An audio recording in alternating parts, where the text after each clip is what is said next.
오늘 우리가 함께 나눌 하나님의 귀한 말씀은 시편 69편의 말씀입니다. 시편 69편.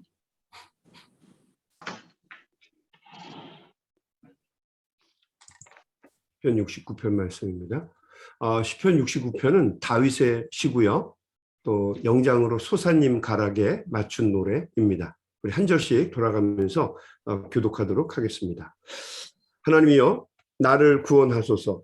물들이 내 영혼에까지 흘러 들어왔나이다. 나는 설 곳이 없는 깊은 수렁에 빠지며 물에 들어가니 물이 내게 넘쳐나이다. 내가 부르짖음으로 피곤하여 나의 목이 마르며 나의 하나님을 바라서 나의 눈이 쇠하였나이다. 바다없이 나를 잡아 나의 머리털보다 많고 땅에게 나의 원수가 되어 나를 끊으려 당하였으니 내가 바라지 아니함으로 물어주기로나이다. 하나님이여 주는 나의 우매함을 아시오니 나의 죄가 주 앞에서 숨김이 없나이다. 주 만군의 여호와여 그를 바라는 자들이 나를 인하여 저를 당하게 하지 마옵소서. 이스라엘 하나님이여 그를 찾는 자가 나로 말미암아 욕을 당하게 하지 마옵소서. 내가 주를 위하여 비방을 받았사오니 수치가 나의 얼굴에 덮였나이다. 내가 나의 형제들에게는 영원히 잘났은 사람이 되었나이다. 주의 집을 위하는 열성이 나를 삼키고 주를 비방하는 비방이 내게 미쳤나이다. 내가 곡하고 음식하였으니 그것이 나의 욕이 되었으며 내가 굵은 배로 내 옷을 삼았더니 내가 그들의 말거리가 되었나이다. 성문에 앉은 자가 나를 비난하며 그의 취함머리가 나를 노래하나이다. 여호와여 나를 반기시는 때에 내가 주께 기도하오니 하나님이여 많은 인자와 구원의 진리로 내게 응답하소서. 나를 수렁에서 건지하시게 하지 말게 나를 미워하는 자에서 물에서 건지소서. 큰 물이 나를 휩쓸거나 기품이 나를 삼키지 못하게 하시며 웅덩이가 내 위에 덮쳐 그것에 입을 닫지 못하게 하소서. 여호와여 주의 인자하심이 선하시니 내게 응답하시며 주의 말씀을 내게로 돌이키소서. 주의 얼굴을 주의 종에게서 숨기지 마소서. 내가 환난 중에 있사오니 속히 내게 응답하소서. 내 영혼에게 가까이 구원하시며 원수를 말미암아 나를 승리하소서. 주께서 나의 비방과 수치와 능욕을 아시나이다. 나의 대적들이 다 주님 앞에 있나이다.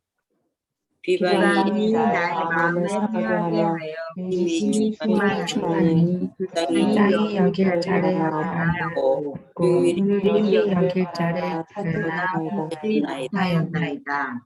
그들이 쓸개를 나의 음식물로 주며 목마를 때에는 초를 마시게 하였사오니 그들의 밥상이 부르가 되게 하시며 그들의 평안이 덫이 되게 하소서. 그들의 눈이 어두워 보지 못하게 하시며 그들의 허리가 항상 떨리게 하소서. 주의 분노를 그들의 위에 부으시며 주의 맹렬하심과 그들에게 미치게 하소서. 그들의 거처가 황폐하게 하시며 그들의 장막에 사는 자가 없게 하소서. 무릇 그들이 주께서 저들을 핍박하여 주께서 상하게 하신 자를 말하였사오니 그들의 죄악에 죄악을 더하사 주의 공의에 들어오지 못하게 하소서. 그들을 생명책에서 지우사 의인들과 함께 기록되지 말게 하소서. 오직 나는 가난하고 슬프오니 하나님이여 주의 구원으로 나를 높이소서. 내가 노래로 하나님의 이름을 찬송하며 감사함으로 하나님을 위대하시다 하리니 이것이 곧 뿔과 굽이 있는 황소를 드림보다 여호와를 더욱 기쁘시게 함이 될 것이라. 공고한 자가 이르고 기뻐하나니 하나님을 찾는 너희들아 너희 마음을 소생하게 할지어다. 여호와는 궁핍한 자의 소리를 들으시며 자기로 말미암아 갇힌 자를 멸시하지 아니하시나니 천지가 그를 찬송할 것이요 그 중에 모든 재물도 그리할지로다. 하나님이 시온을 구원하시고 유다 성읍들을 건설하시리니 무리가 거기에 살며 소유를 삼으리로다. 그의 종들의 후손이 이를 상속하고 그의 이름을 사랑하는 자가 그 중에 살리로다. 아멘. 아멘. 아멘. 감사합니다.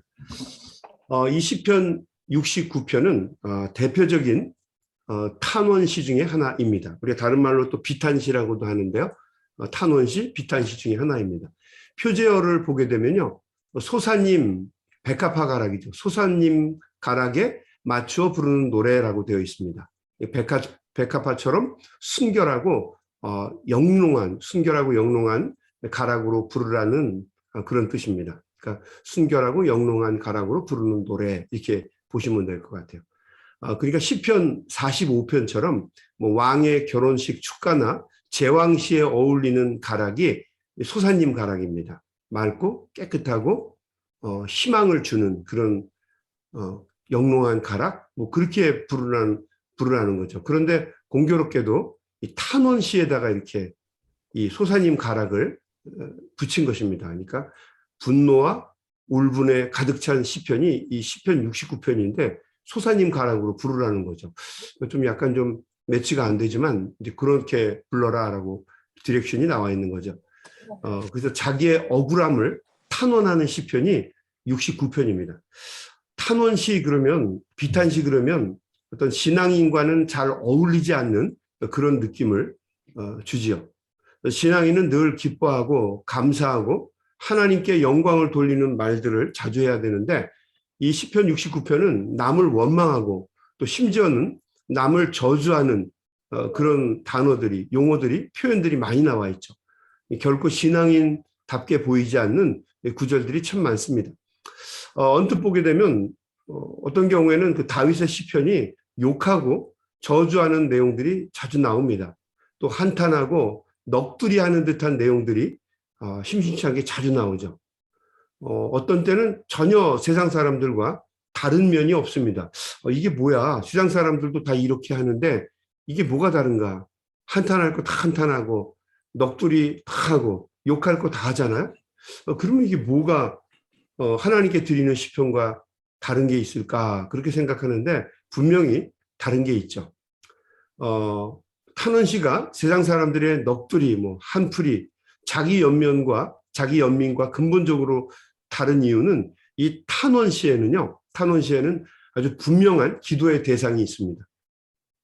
이 넋두리나 한풀이 이런 거는 자기 연민인 경우가 많고 또 세상을 향해서 하는 게 많은 거의 대부분 아닙니까? 그런데 이 탄원시는 그 분명한 대상이 기도의 대상이 있는데 그 기도의 대상이 하나님입니다. 하나님. 다윗은 자신의 안타까운 현실을 하나님께 토로합니다. 하나님의 도우심을 간구하는 것으로 항상 끝이 나죠. 그래서 세상의 어떤 힘들고 어려운 자신의 형편을 넋두리를 고백하고 이런 면에서는 세상의 뭐 자기 연민과 다르지 않은데 문제는 그것으로 끝나는 것이 아니라 하나님의 도우심을 간구하고 또 하나님께 영광을 돌리는 것으로 끝나게 되죠.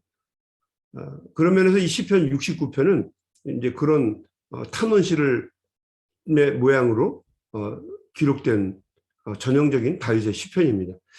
시편 69편은 다윗의 통치 말년에 일어나게 되는 또 하나의 반역 사건. 다윗의 아들들이 반역을 말년에 가면 많이 일으키게 되는데 시편 69편은 다윗의 말년에 일어나게 된 또 하나의 반역 사건. 다윗의 네 번째 아들이었던 아도니아가 반역을 일으킨 것을 배경으로 만들어진 시편입니다.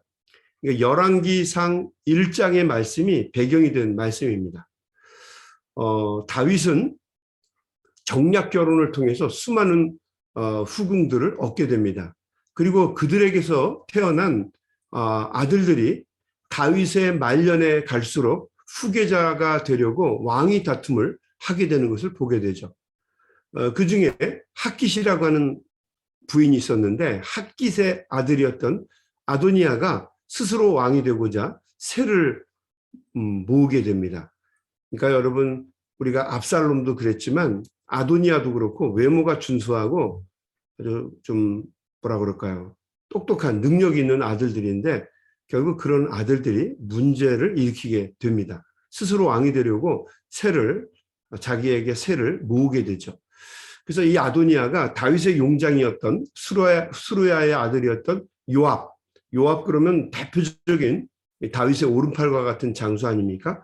근데 수루야의 아들 요압을 자신의 편으로 끌어들이고 제사장 아비아다를 자신의 편으로 만드는데 성공을 하게 됩니다. 뭐 여러 가지 그 이유가 있겠지만 뭐 왕이 때문에 그랬을 거예요. 그렇지만 전하는 말에 의하면 이 아도니아는 다윗이 노년에 자신의 잠자리를 따뜻하게 데우기 위해서 수넴 여인이었던 아비삭을 첩으로 들이게 되는데 이 아도니아가 이 아비삭을 사랑했다고 합니다. 그냥 그 전에 내려오는 전설이에요. 그래서 나중에 솔로몬, 정확하게 얘기하면 솔로몬의 어머니였던 바세바에게 나가서 그녀를 자신에게 달라고 요구하게 됩니다. 그러니까 아버지 다윗이 죽을 때 자신이 가서 다윗이 스텝백 하는 대신에 바세바에게 이 수넴 여인 아비삭을 자기에게 달라고 이야기를 하죠. 말도 안 되는 얘기죠. 아버지와 함께 살았던 여인을 자신의 여자로 삼겠다라고 하는 게 말도 안 됩니다. 그래서 결국 이 아도니아도 이 솔로몬에게 나중에 죽임을 당하게 됩니다. 아무튼 이 아도니아의 반란은 솔로몬이 다윗의 후계자로 발표가 되면서 막을 맺게 됩니다. 나단 선지자 그리고 솔로몬의 어머니였던 바세바 이런 사람들이 힘을 합쳐서 결국 솔로몬을 후계자로 받아들이는데 성공하죠. 그러면서 이 아도니아의 반란은 저절로 막을 내리게 됩니다. 요압도 또 아비아달도 그리고 이 아도니아도 모두가 나중에 제거가 되죠.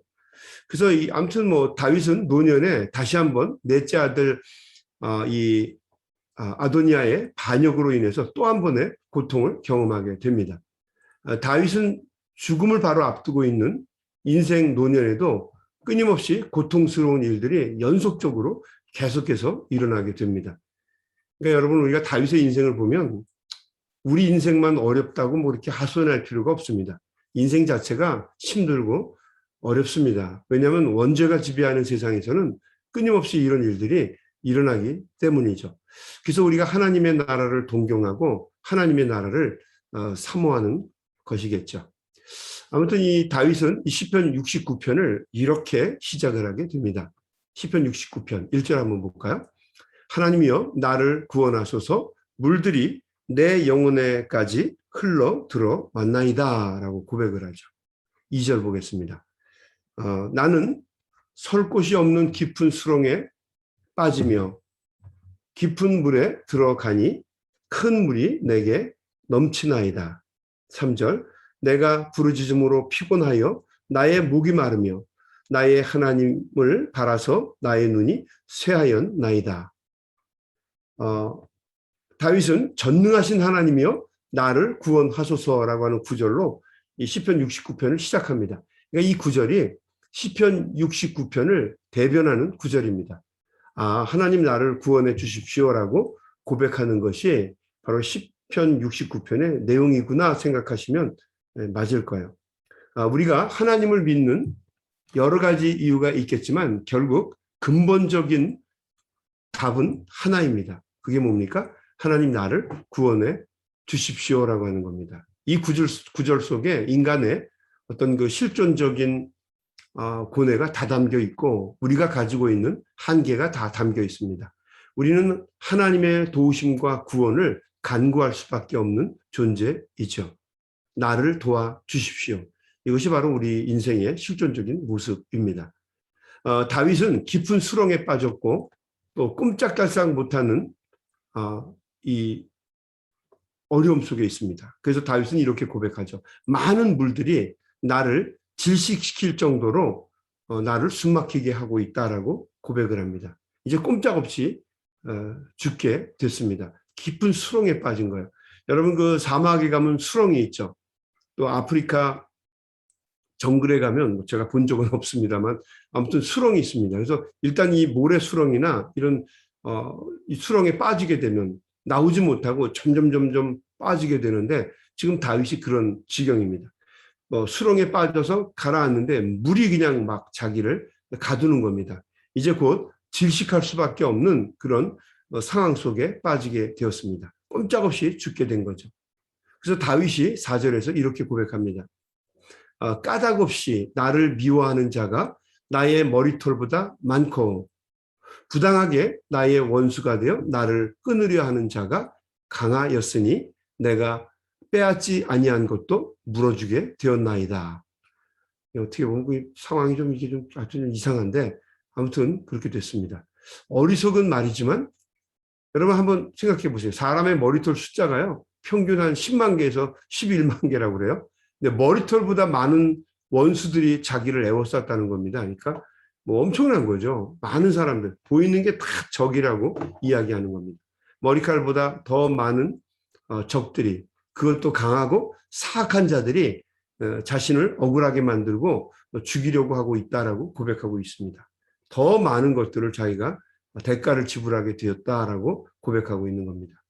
5절 말씀 하나님이여 주는 나의 우매함을 아시오니 나의 죄가 주 앞에 숨김이 없나이다. 주 만군의 여호와여 주를 바라는 자들이 나를 인하여 수치를 당하게 하지 마옵소서. 이스라엘의 하나님이여 주를 찾는 자가 나로 말미암아 욕을 당하게 하지 마옵소서라고 고백합니다. 다윗은 자신의 우매함과 무력함을 하나님 앞에 고백합니다. 자기가 수렁에 빠졌고 물들이 자기를 덮쳐서 곧 질식할 수밖에 없는 상황이 되었다라고 고백을 하고 그러나 그 상황 속에서 내가 할 수 있는 일은 아무것도 없다. 자신의 우매함과 무력함을 하나님 앞에 고백하면서도 그럼에도 불구하고 하나님을 찾는 자들이 욕을 당하지 않게 해달라고 간구하고 있습니다. 13절도 볼까요? 여호와여 나를 반기시는 때에 내가 주께 기도하오니 하나님이여 많은 인자와 구원의 진리로 내게 응답하소서. 14절 나를 수렁에서 건지사 빠지지 말게 하시고 나를 미워하는 자들에게서와 깊은 물에서 건지소서라고 고백합니다. 여러분 우리는 무능하고 무기력해서 하나님께 도우심과 은혜를 간구할 수밖에 없는 존재들입니다. 하루하루 살아가면서 그걸 느끼지 않을 수가 없어요. 하나님 나를 도와주십시오. 고난과 역경에서 나를 건져주십시오. 이렇게 기도할 때가 한두 번이 아니라고 하는 거죠. 아까 우리 안필립 주사님 그 기도하신 것처럼 뭐 센터를 구하는 문제, 뭐 이게 요즘에는 뭐 이슈가 됐습니다만은 뭐 그런 거 하나를 구할 때도 하나님의 전적인 도우심과 은혜를 구할 수밖에 없다는 거예요. 제가 이런 센터를 구하고 이러는 거 뭐 상상이나 했겠습니까? 그런데 뭐 구하다 보니까 여기서도 또 하나님의 도우심과 은혜를 구할 수밖에 없어요. 그 랜드로드의 마음을 하나님께서 좀 잡아주십시오. 뭐 이렇게 구할 수밖에 없고, 좋은 장소를 하나님 찾아주십시오라고 구할 수밖에 없고, 또 장소를 구해도 그 장소가 뭐 요즘에 보니까요, 뭐 M 존이 있고 뭐 R 존이 있고 뭐 그렇더라고요. 뭐 비즈니스 하는 존이 있고 이 조닝이 맞아야 또 준대네요. 이것도 또 맞게 해주십시오라고 하나님 앞에 구할 수밖에 없더라고요. 그러니까 하나님의 도우심과 은혜가 아니면 살 수 없는 것이 우리들의 실존적인 모습이더라고요. 여러분 그 한국의 지성이라고 불리웠던 그 이어령 박사, 뭐 대한민국의 19대 문화부 장관을 지낸 분 아닙니까? 또 뛰어난 지성과 논리의 사람입니다. 그런데 이분은 원래 무신론자잖아요. 하나님을 믿는 분이 아닌데 사랑하는 자신의 딸 이민아 씨라고 하는 분이 독실한 기독교인이었고 나중에 그 목사까지, 여자로서 목사까지 되었습니다. 그런데 이 이민아 씨가 암에도 걸리고 자주자주 혼수 상태에 빠지고 죽을 지경이 되니까 사경을 헤매게 되니까 그 이민아 씨가 아버지에게 뭐 부탁을 했겠죠. 아버지, 이제 하나님을 믿어주세요. 뭐 이런 고백을 했겠죠. 아무튼 이 이민아 씨가 혼수 상태에 빠지고 또 수술실에도 들어가고 사경을 헤매게 되니까 이 이호령 박사가 자신의 어떤 지성이나 논리나 이런 것들을 다 뒤로하고 하나님께 간절한 마음으로 기도를 드리게 됩니다. 그 기도의 내용이 뭘까요? 전능하신 하나님, 내 딸을 구해 주십시오라고 하는 거죠. 여러분, 이 구절 속에 우리 인생이 다 담겨 있습니다. 우리가 강한 것 같고 대단한 존재인 것 같아도 가만히 보면 무지하고 무능하고 무력합니다. 우리 인생의 미래를 하나도 모르죠. 우리가 모든 걸 다 할 수 있는 것 같지만 결국 뒤집어 보면 우리가 할 수 있는 것은 하나도 없습니다. 그래서 인간은 전적으로 하나님의 도우심과 은혜를 구할 수밖에 없는 존재라는 거죠. 여러분, 오늘도 전능하신 하나님 앞에 우리가 깨어서 나왔습니다. 인생을 살아가면서 우리가 얼마나 무능하고 무력한지를 하나님 앞에 고백하지 않을 수가 없죠. 하나님의 도우심과 은혜를 날마다 구하게 됩니다. 여러분, 오늘도 우리 주님의 도우심을 구할 때에 오늘도 이 아침에 하나님이 주시는 크고 놀라운 은혜가 우리 소명의 가족들과 함께 하시기를 간절히 바랍니다. 오늘도 우리 마음속에 있는 간구를 주님 앞에 고백하면서 세상으로 힘있게 나아가도록 하겠습니다. 우리 한번 같이 기도하겠습니다. 하나님 아버지, 시편 69편의 말씀을 통해서 다시 한번 우리의 부족함과 무력함을 하나님 앞에 고백합니다. 하나님, 그렇습니다. 주님이 도와주시고 구원해 주셔야만 깊은 웅덩이와 같고 수렁과 같은 이 세상에서 우리가 구원함을 경험할 수 있습니다. 하루하루 살아가면서 순간순간 주의 도우심과 은혜를 구할 수밖에 없는 사건과 사고들의 연속입니다. 부족하고 모자란 저희들을 하나님 도와주시고 우리가 우리의 미래를 알 수 없고 또 우리의 삶을 주장할 수 없어서 겸손하게 주님의 도우심과 은혜를 간구합니다. 오늘도 이 아침에 우리 귀한 종들의 기도와 간구를 들어주시고 우리 심중에 있는 생각을 주님 앞에 고백할 때에 하나님, 한 소리도 땅에 떨어지지 아니하고 하나님의 전에 상달되는 은혜가 있게 하여 주시옵시고 오늘도 간절한 마음으로 기도할 때에 하나님이 주시는 놀라운 은혜가 사랑하는 귀한 종들의 삶 속에 충만하게 임하게 하여 주시옵소서. 예수님의 이름으로 간절히 기도드리옵나이다. 아멘. 아멘.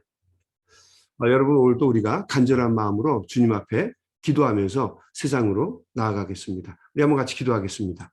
하나님 아버지, 감사합니다.